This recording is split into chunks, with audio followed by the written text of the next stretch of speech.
Bapa, terima kasih buat pagi yang indah yang Kau berikan buat kami, nafas kehidupan yang Kau berikan buat kami. Terima kasih buat semua rangkaian kehidupan yang Kau sediakan buat kami hari ini. Sebelum kami melakukan aktivitas kami, Bapa, kami mau duduk diam di bawah kaki salib-Mu. Kami mau menyerahkan hidup kami dan kami mau hidup kami dituntun Tuhan sepanjang hari ini. Berbicaralah Kau atas kami melalui hamba yang tidak ada apa-apanya yang penuh dengan kekurangan Tuhan, agar segala sesuatu yang Tuhan ingin sampaikan untuk kami kerjakan, biarlah Tuhan sampaikan pagi hari ini. Tutup bungkus semua alat-alat yang kami gunakan, device gadget kami, dan semua fasilitas perangkat internet kami yang kami gunakan, agar segala sesuatunya berjalan maksimal, dan penyampaian firman juga kami selesaikan, dan semua kami boleh memperoleh hasil, dan kami boleh mendapat nilai yang terbaik dari kebenaran firman Tuhan, sehingga semakin hari hidup kami semakin serupa dengan Kristus. Terima kasih Bapa, terpuji termulialah Kau Allah yang hidup. Haleluya. Amin. Ya, selamat pagi Bapak Ibu, saudaraku yang dikasihi Tuhan. Pagi hari ini kita ketemu lagi dalam KGP. Biarlah semua yang kita kerjakan hari ini semakin hari semakin serupa dengan Kristus. Ya, firman Tuhan kita pagi hari ini kita masih terus belajar tentang pursuing holiness, kekudusan dan transforming holiness. Bagaimana kita bisa untuk belajar menjadikan hidup kita itu sebagai alatnya Tuhan, dan semakin hari hidup kita semakin menjadi berkat dan berdampak bagi banyak orang.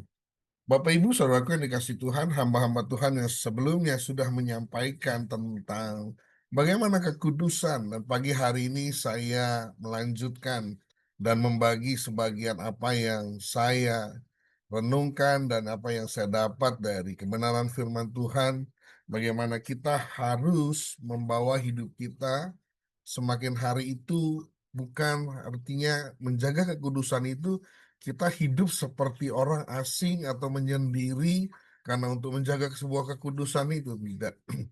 Pagi hari ini yang saya mau sampaikan tentang kekudusan yang dimaksud adalah harus bertransforming, harus berdampak, di mana kekudusan itu yang kita lakukan bukanlah kita lagi bertindak mencari kekudusan itu atau berbuat tentang kekudusan itu sebab kita sudah kudus.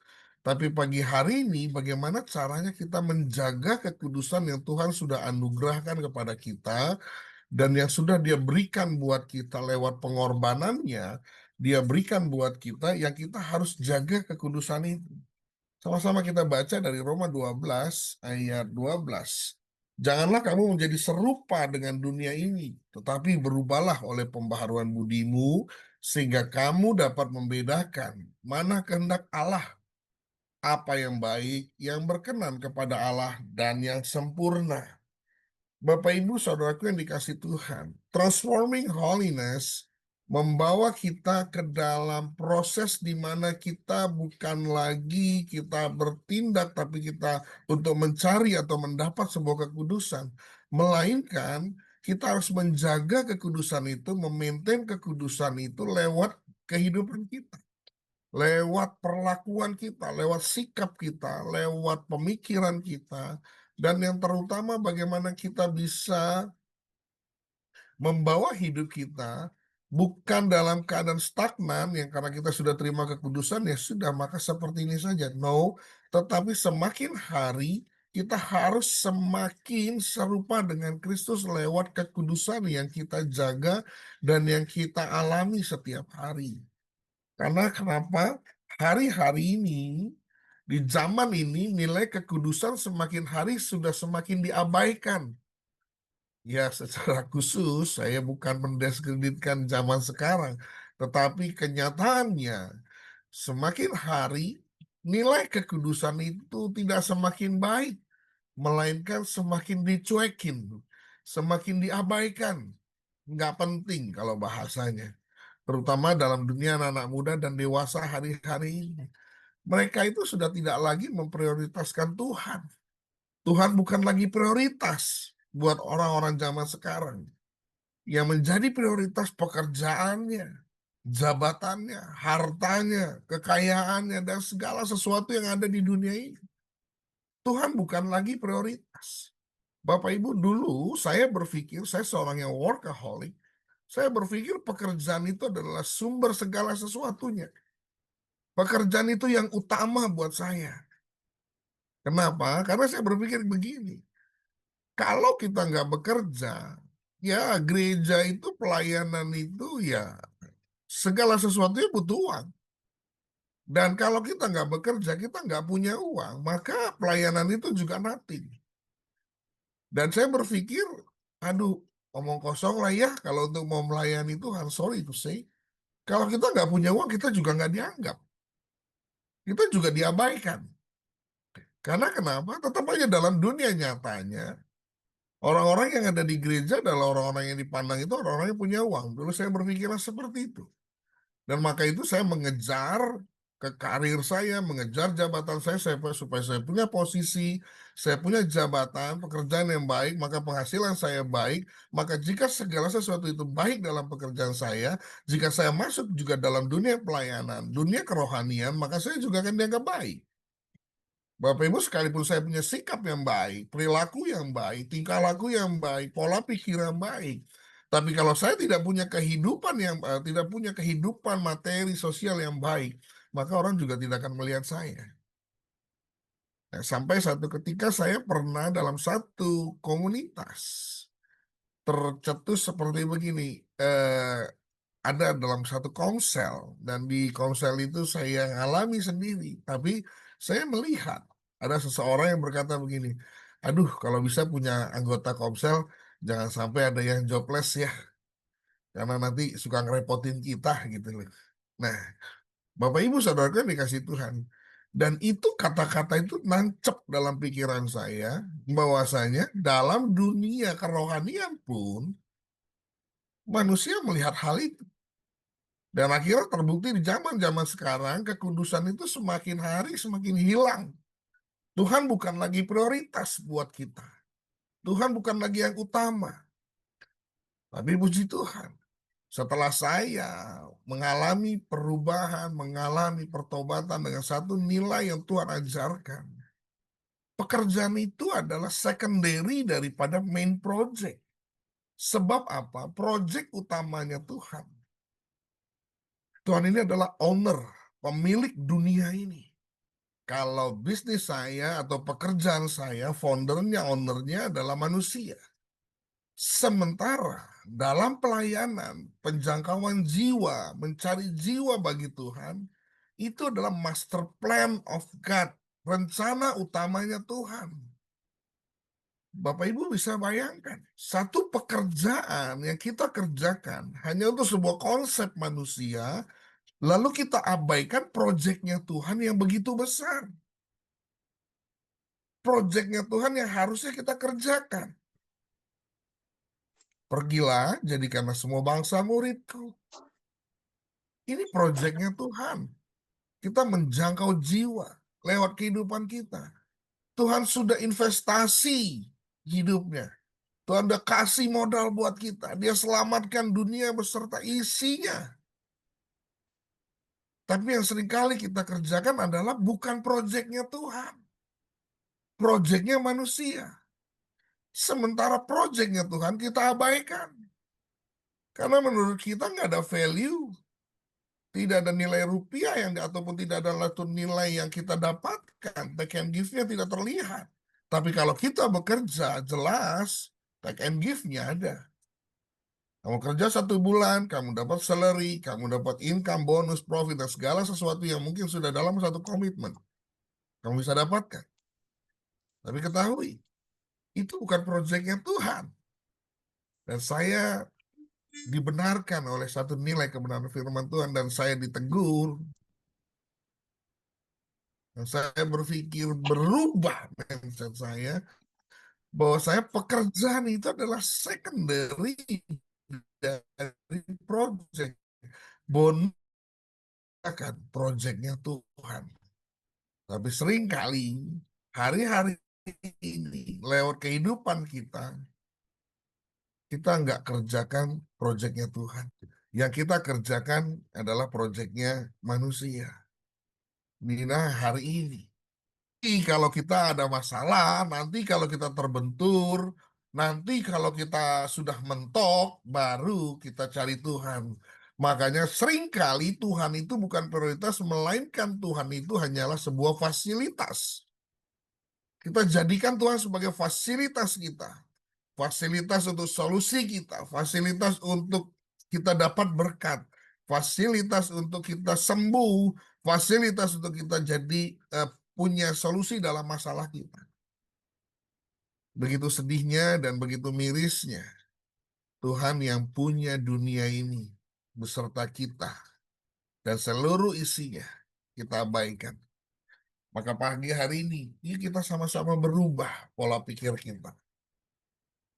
Bukan kita mengerjakan untuk mendapatkan sebuah kekudusan, melainkan bagaimana kita menjaga kekudusan yang sudah Tuhan berikan. Transforming holiness itu kita lakukan, bukan kita mengejar, kita berusaha berubah untuk mendapatkan sebuah kekudusan. Kekudusan sudah kita terima, tetapi bagaimana caranya kita menjadikan hidup kita dalam sebuah kekudusan yang terus kita jaga, yang semakin hari semakin bertumbuh, yang menjadi habit, yang menjadi daily life kita. Bapak Ibu Saudaraku yang terkasih Tuhan, hari ini, pagi ini, saya juga terus belajar bagaimana mengaplikasikan diri saya, hidup saya, yang dulunya jauh daripada standar ini. Hari itu saya mau belajar mengupgrade bagaimana saya bisa serupa dan segambar dengan Kristus. Hari-hari kekudusan bukan lagi hal yang terpenting. Manusia lebih mementingkan apa yang terlihat matanya dibanding dengan apa yang tidak terlihat matanya. Dia lebih mementingkan bagaimana caranya dia bisa kaya supaya dia terpandang. Pak, Bu, kau terpandang bukan karena kekayaanmu, tapi kau terpandang karena kasih kemurahan Tuhan dan kemuliaan Tuhan turun atas engkau. Disitulah engkau akan terpandang. Harta tidak menjadi jaminan, karir tidak menjadi jaminan, jabatan tidak menjadi jaminan. Tapi hari ini, yuk kita berproses dalam hidup kita. Kehormatan, kekayaan, kenikmatan yang kita alami hari ini, itu gak ada apa-apanya. Hari ini mau nggak kita kerjakan proyeknya Tuhan? Kita kerjakan apa yang Tuhan sudah buat, Tuhan sudah bentuk bisnisnya Tuhan lewat kehidupan kita. Lewat kita menjaga hidup kita. Supaya semakin hari kita semakin mengerti apa yang Tuhan mau kerjakan. Bapak Ibu Saudaraku yang dikasihi Tuhan, pagi hari ini kita belajar bagaimana call to be holy. Tujuan Allah memanggil umatnya untuk hidup kudus bukan hanya semata-mata agar manusia layak masuk sorga. Bapak Ibu, tujuan kita bukan hanya masuk sorga. Bagi setiap orang yang percaya, kita sudah pasti akan masuk sorga. Yang setuju katakan amin. Yang Allah inginkan melalui panggilan hidup kudus agar manusia bisa serupa dan segambar dengan Bapaknya, sonship, father and son. Bagaimana kita bisa serupa dengan Bapa kita. Hari ini kita belajar tentang karakternya Bapa. Bagaimana kita melihat apa yang Bapa kerjakan, itu juga yang harus kita kerjakan. Supaya benar-benarlah kita serupa dan segambar dengan Allah. Supaya terbentuklah karakter Kristus di dalam hidup kita. Sehingga orang lain melihat kita bukan karena salib kita, bukan karena atribut kekristenan kita, melainkan orang dunia yang belum mengenal Kristus, mereka bisa melihat Kristus dalam diri kita, lewat perilaku hidup kita, lewat cara berpikir kita, lewat pelayanan kita kepada sesama manusia. Dan terutama mereka bisa melihat ada Kristus dalam diri kita. Bapak Ibu Saudaraku yang dikasihi Tuhan. Banyak kali kita selalu mengejar apa yang menjadi standarnya manusia. Standarnya gereja. Hari ini standar kita adalah serupa dan segambar dengan Kristus. Lewat hidup kita yang semakin hari harus semakin berubah dan berubah. Bukan stagnan. Bukan hanya di situ-situ saja. Bukan hanya sebagai orang Kristen yang terus menjadi jemaat. Tetapi jadilah orang Kristen yang hari ini semakin hari semakin bertumbuh. Lewat apa yang bisa kau kerjakan untuk Tuhan. Proyeksi kita, target kita bukan hanya masuk sorga, Bapak Ibu. Tapi hari ini selama kita ada di dunia, datanglah kerajaanmu, jadilah kehendakmu di bumi dan di sorga. Artinya tugas kita hari ini, kita harus buat sorga di dalam dunia. Buat sorga di dalam keluargamu. Buat sorga di dalam pekerjaanmu dan bisnismu. Hari ini itu tugas kita. Bagaimana kita menjaga kekudusan supaya tercipta sorga di mana kita ada. Orang lain merasakan damai sejahtera. Orang lain bisa berbahagia di saat kita ada. Mereka bersuka cita. Bukan malah sebaliknya. Kita jadi troublemaker. Tapi kita hari ini belajar untuk jadi peacemaker. Membawa kedamaian bagi dunia. Bagi sesama manusia. Lewat apa? Lewat gaya hidup kita. Transforming holiness. Kita akan berubah. Yuk Bapak Ibu. Call to be holy. Panggilan untuk hidup kudus. Hari ini kita belajar merubah pemikiran kita. Kekudusan yang Tuhan sudah berikan. Bukan semata-mata karena Tuhan sudah berikan kekudusan maka hidup kita semaunya saja. Atau ya sudah stagnan aja seperti ini kan sudah dikasih kekudusan. No, multiplikasikan itu. Kembangkan itu lewat apa yang bisa kita kerjakan buat Tuhan. Jangan buat dunia kita bisa improvisasi. Jangan buat dunia kita bisa inovasi. Tetapi buat Tuhan, buat pelayanan Tuhan, buat projectnya Tuhan. Master plan of God. Rencana utamanya Tuhan, membawa jiwa-jiwa buat Tuhan. Jadikanlah semua bangsa muridku. Itu project Tuhan, Bapak Ibu. Pekerjaan kita, bisnis kita itu secondary, itu kedua, itu gift, bonus dari Tuhan. Tapi hari ini mau nggak kita merubah paradigma kita? Kita kerjakan proyeknya Tuhan. Sekalipun kita sambil bekerja, kita sambil berbisnis.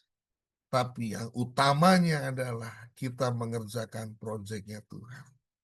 Nah, seringkali orang kalau diajak pelayanan, diajak ke gereja, aduh sebentar Pak, saya ada pekerjaan, saya ada bisnis Pak yang nggak bisa saya tinggal, yang harus saya kerjakan.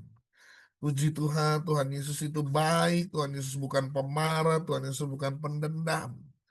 Kalau Tuhan Yesus itu datangnya dari Indonesia Timur, langsung dia bilang begini, peduli setan dengan nganape bisnis. Tapi Tuhan Yesus tidak lakukan hal itu. Hari ini, yuk kita berubah. Kerjakan proyeknya Tuhan lewat transforming holiness. Lewat kehidupan kita. Gaya berpikir kita. Cara berpikir kita. Berikan yang terbaik buat Tuhan. Dengan kita lewat. Dengan hidup kita. Lewat hidup kita. Bapak Ibu Saudaraku yang dikasih Tuhan. Ibrani 22, Ibrani 12 ayat 24 katakan, berusahalah hidup damai dengan semua orang dan kejarlah kekudusan, sebab tanpa kekudusan tidak seorang pun akan melihat Tuhan. Pak, Bu, pagi hari ini saya mau sampaikan kepada Bapak Ibu, yuk kita mengejar kekudusan itu lewat apa? Berusahalah berdamai dengan semua orang. Dan juga berdamai terutama dengan keluargamu. Karena banyak orang berdamai dengan semua orang, tapi dia tidak berdamai dengan pasangannya.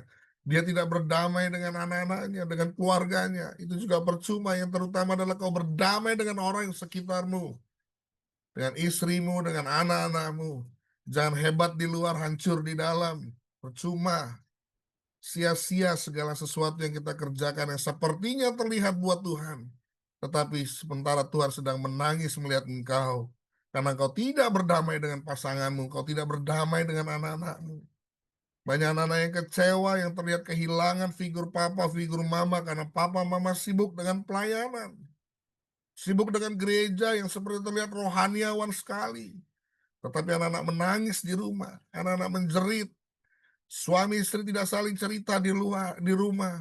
Tapi di luar bagaikan seorang pasangan pasutri yang begitu mesra dan romantisnya. Hidup penuh dengan kemunafikan. Hari ini, yuk, berusahalah hidup damai dengan pasanganmu.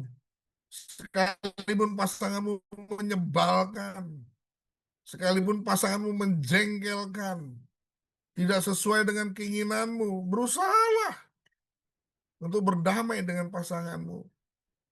Lewat apa? Kejar kekudusan itu. Mengejar kekudusan maksudnya bukan kita berlari, tetapi kita berusaha untuk melakukan yang terbaik sekalipun itu menyakitkan kita.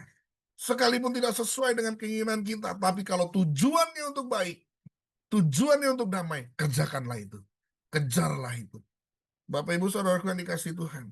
Kalau mengikuti emosi, mengikuti kemauan egois sendiri, saya menghadapi keluarga, menghadapi istri. Kalau dalam dunia istri saya bilang ini, innalillahi wa inna ilaihi rojiun. Kelar Bapak Ibu. Tapi hari ini berusaha untuk hidup damai. Sekalipun dia menjengkelkan, dia menyebalkan. Tapi teruslah berdamai. Dan terus mau mengatakan, aku mengasihimu dan aku mencintaimu. Seperti Kristus mengasihiku dan mencintaimu. Agar ada damai. Ada damai sejahtera dalam keluarga kita. Hari ini, kejar kehidupan itu. Dimulai dari keluarga kita. Dari anak-anak kita. Sekalipun berapapun harga yang harus dibayar, kerjakan lagi. 2 Korintus 3 ayat 18 katakan, dan kita semua mencerminkan kemuliaan Tuhan dengan muka yang tidak berselubung. Dan karena kemuliaan itu datangnya dari Tuhan yang adalah roh, maka kita diubah menjadi serupa dengan gambarnya dalam kemuliaan yang semakin besar. Bapak Ibu, saya senang sekali dengan kata kita itu diubah menjadi serupa dengan gambarnya. Serupa dengan gambarnya bukan hanya dalam postur gambar, bukan hanya dalam picture-nya saja, tapi yang hebatnya diberikan kemuliaannya. Artinya, gambar kita itu bukan hanya mirip, tetapi berikut dengan kemuliaannya yang semakin besar.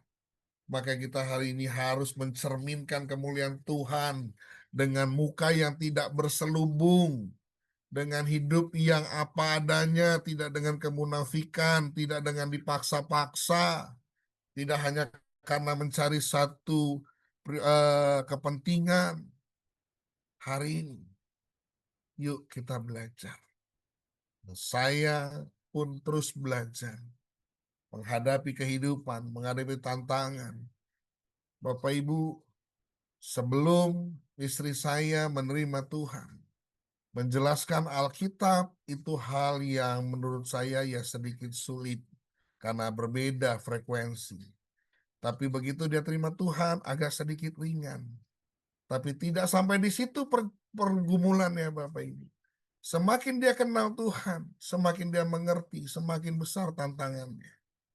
Kalau dulu-dulu kami nggak ribut atau nggak selisih paham karena ayat Alkitab. Tapi hari ini seringkali kami selisih paham karena hermeneutik kami, karena pemahaman kami yang berbeda. Dulu dia belum ada latar belakang teologi. Kalau bahasa kasarnya atau bahasa gaulnya, saya kibulin dikit juga dia nggak tahu ya Bapak Ibu ya. Tapi hari ini setelah ada embel-embel dan segala macam sesuatu di belakang namanya, kadang-kadang seringkali ayat Alkitab juga menjadi suatu keributan buat kami. Karena berbeda pemahaman, tafsir berbeda. Dan hari ini kami terus mau belajar. Yuk, berdamai. Kalau dulu dia tahunya Assalamualaikum, sekarang dia sudah bisa belajar Salam dan sebagainya, bahkan dia lebih tahu. Ya Bapak Ibu, garis keturunannya Yesus, bagaimana perlakuannya Yesus, perilaku Yesus, dia bisa mengerti. Dan itu malah sekarang menjadi satu perselisihan buat kami. Ya, kalau dulu dia hanya sarjana ekonomi, sekarang dia sudah teologi, bahkan dia sudah master. Malah seringkali kami duduk berdebat bukan masalah yang ada di keuangan kami, Bapak Ibu, bukan yang ada di dalam rumah tangga kami. Kadang-kadang seringkali salah tafsir aja jadi masalah, Bapak Ibu.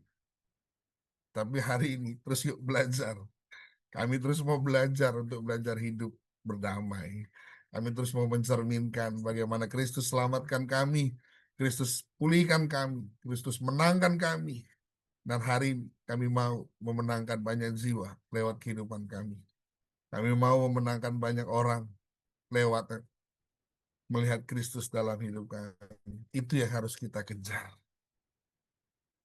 Bapak Ibu, bagaimana cara agar transforming holiness itu dapat terjadi dalam hidup kita? Yang pertama, kekudusan itu harus bersifat progresif, harus bertumbuh. Jangan jadi orang Kristen yang stagnan. Sekalipun Tuhan Yesus mengajarkan dulu, sekarang, dan selamanya tidak berubah. Tetapi itu buat Yesus, buat kita manusia, dulu, sekarang, dan besok harus ada perubahan. Harus ada progresnya, harus bertumbuh, growth. Kita harus dewasa. Jangan orang Kristen yang dikit-dikit baperan. Jangan orang Kristen yang dikit-dikit melo, tersinggung, dan segala sesuatunya. Ditegur suami, minggat. Suami ditegur sama istri, marah. No. Hari ini belajar introspeksi diri, buka hatimu untuk saling bisa welcome to the correction. Kita membuka hati hidup kita untuk dikoreksi. Be humble. Humble to honor. Nilai-nilai yang sudah kita belajar sebelum-sebelumnya hari ini. Lewat transforming kekudusan itu. Transforming holiness itu. Kita harus bertumbuh. Roma 6 ayat 12 katakan, sebab itu hendaklah dosa jangan berkuasa lagi. Firman yang harus berkuasa dalam hidup kita. Roh Kudus yang harus berkuasa dalam hidup kita. Kalau Roh Kudus yang berkuasa atas hidup kita, firman yang menjadi penguasa tunggal dalam hidup kita, maka tidak ada lagi pergumulan, tidak ada lagi segala sesuatu yang bisa jadi masalah. Karena kenapa? Paradigmanya sudah berubah. Cara berpikirnya sudah berubah. Segala sesuatunya sudah berubah. Sebab itu hendaklah dosa jangan berkuasa lagi atas tubuhmu yang fana, supaya kamu jangan lagi menuruti keinginannya. Jangan suka cepat marah, jangan suka cepat emosi, jangan suka pakai asumsi. Karena seringkali keluarga, rumah tangga berantakan hanya gara-gara asumsi. Hari ini pakai firman, pakai doa, pakai tuntunan Roh Kudus. Gunakan Roh Kudus itu dalam diri kita. Jangan suka pakai asumsi. Nanti yang ada kita tidak kudus, malah jadi kudis, kurang disiplin. Kalau kita sudah kudis, makanya kita bisa jadi kuman, kurang iman. Nah, kalau sudah jadi kuman, maka tidak menutup kemungkinan kita bisa terserang kurap, kurang urapan. Ya. Yuk, hari ini kita belajar bagaimana kita harus hidup kudus. Bukan kudis, bukan kuman, dan bukan kurap. Ya, Bapak Ibu, hari ini kita belajar supaya nama Tuhan dimuliakan. Yang kedua, jadikan Roh Kudus sebagai partner kita dalam kehidupan sehari-hari. Yuk, circle kehidupan kita itu penting. Di mana kita ada, pergaulan kita itu mempengaruhi hidup kita untuk kita bisa mempraktekkan transforming holiness. Lewat apa? Jadikan Roh Kudus partner hidup kita. Jangan orang lain, jangan sering curhat sama orang lain, curhat sama Tuhan, curhat sama Roh Kudus. Yesus ajarkan, tiap hari dia bercakap-cakap dengan Bapaknya. Hari ini, sudahkah kita punya waktu bercakap-cakap dengan Tuhan satu hari dalam hidup kita? Atau lebih kita sering bercakap-cakap dengan orang lain? Seringkali saya kalau ingatkan istri saya gini, Bun, jangan lebih sering teleponnya bercakap-cakap dengan manusia daripada kamu lebih bercakap-cakap dengan Tuhan ya. Kami belajar, dan dia juga selalu ingatkan saya, Pak, jangan banyak bercerita dengan orang dibanding kamu bercerita dengan Tuhan. Hari ini, yuk kita belajar. Roma 6 ayat 22. Tetapi sekarang setelah kamu dimerdekakan dari dosa dan kamu menjadi hamba Allah, kamu memperoleh buah yang akan membawa kamu ke dalam pengudusan. Buah dari sebuah ketekunan, buah dari sebuah kedisiplinan, buah dari sebuah ketaatan adalah kekudusan. Pagi hari ini, kita belajar tentang transforming holiness yang nanti kita akan bawa dalam sharing kita, di mana bagaimana hidup kita kekudusan itu sesuatu yang paling mulia. Pak, Bu, kalau kita merubah mindset kita menjaga kekudusan yang Tuhan sudah anugerahkan, yang sudah Tuhan berikan buat kita, maka kita akan semakin hari semakin jauh dari perbuatan dosa. Kita nggak perlu menghindar, tapi dengan sendirinya itu jauh dari kehidupan kita. Hari ini kita belajar sama-sama bertumbuh di dalam Tuhan, bertumbuh di dalam KGP. Yuk, kita optimalkan lagi KGP. Anggota KGP semakin hari semakin berkurang. Dulu sudah semakin banyak, sudah di angka 60, 70. Sekarang membernya sudah berkurang. Yuk kita move lagi, kita bangun lagi, kita bawa lagi jiwa-jiwa, sama-sama belajar di KGP, supaya KGP berdampak bagi banyak orang, menjadi media yang memberkati, dan hidup kita memuliakan nama Tuhan. Bapak Ibu, saudaraku yang dikasih Tuhan, kekudusan bukan hanya panggilan, tetapi juga proses yang melibatkan perubahan total dalam hidup seorang yang percaya kepada Tuhan. Melekatlah pada Roh Kudus dan firman Tuhan, agar jalan hidup kita semakin hari semakin serupa dengan Kristus. Bukan semakin hari semakin melekat dengan dunia. Bukan semakin hari semakin nggak karu-karuan. Hari ini, semakin hari kita harus semakin serupa dengan Kristus. Firman pagi hari ini yang saya bagikan dan yang saya dapatkan lewat perenungan saya. Sama-sama kita belajar. Jadikan aku Tuhan, rumah doamu. Jadikan aku Tuhan sebagai saksimu, agar nama Tuhan dimuliakan.